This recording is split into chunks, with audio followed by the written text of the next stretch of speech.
Bonjour à tous, nous voici aujourd'hui à la station d'épuration de Limoges, gérée par la communauté d'agglomération Limoges Métropole depuis 2007. Avec nous aujourd'hui, Marie Crouzoulon. Bonjour Marie.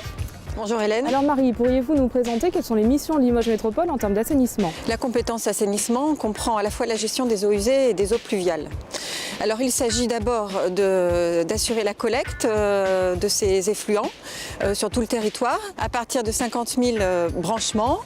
1700 km de réseaux souterrains, 70 postes de pompage, autant de bassins de rétention des eaux pluviales. Et au bout de ces réseaux, on va trouver 51 stations d'épuration. Les stations d'épuration permettent d'épurer les eaux et le but est de restituer ces eaux avec des normes de qualité qui respectent une réglementation très stricte. Très bien, alors allons visiter donc cette belle station.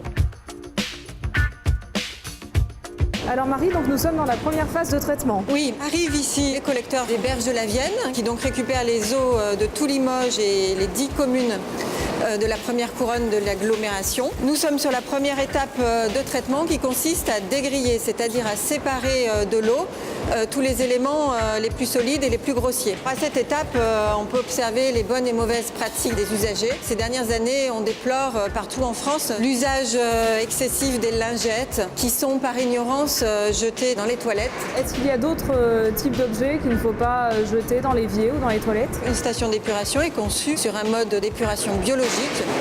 Et donc, bien sûr, tous les produits, les solvants, les restes de peinture ne doivent absolument pas être jetés dans le système d'assainissement. Nous allons monter sur l'étape principale d'une station d'épuration qui consiste à épurer biologiquement les eaux. L'ensemble de l'eau circule et les bactéries consomment la pollution. Et par la suite, donc, les eaux claires vont passer sur des décanteurs.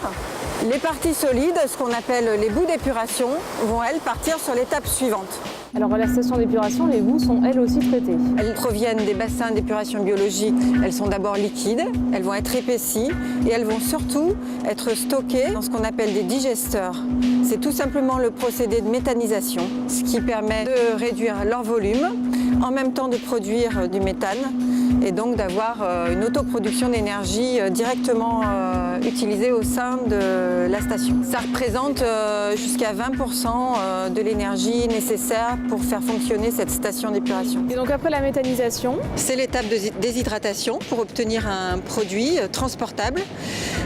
Il va partir donc en tant que fertilisant sur des exploitations agricoles en Haute-Vienne. Alors quelle est la dernière phase de traitement de l'eau? La dernière phase est un traitement que l'on appelle tertiaire, c'est un traitement d'affinage par un procédé physico-chimique. Et ensuite, l'eau va enfin pouvoir être restituée dans la Vienne. L'activité du service assainissement comprend de très nombreux contrôles, que ce soit grâce à des capteurs en continu, que ce soit avec de nombreux échantillonnages et techniques de laboratoire, et puis enfin avec un système de management de la qualité et de la sécurité conforme aux normes internationales ISO 9001 et 18001. Merci Marie pour cette visite complète. Donc vous pouvez retrouver de nombreux renseignements sur l'assainissement et sur la station d'épuration de Limoges Métropole sur le site www.aglo-limoges.fr. Et en attendant, je vous dis à très bientôt.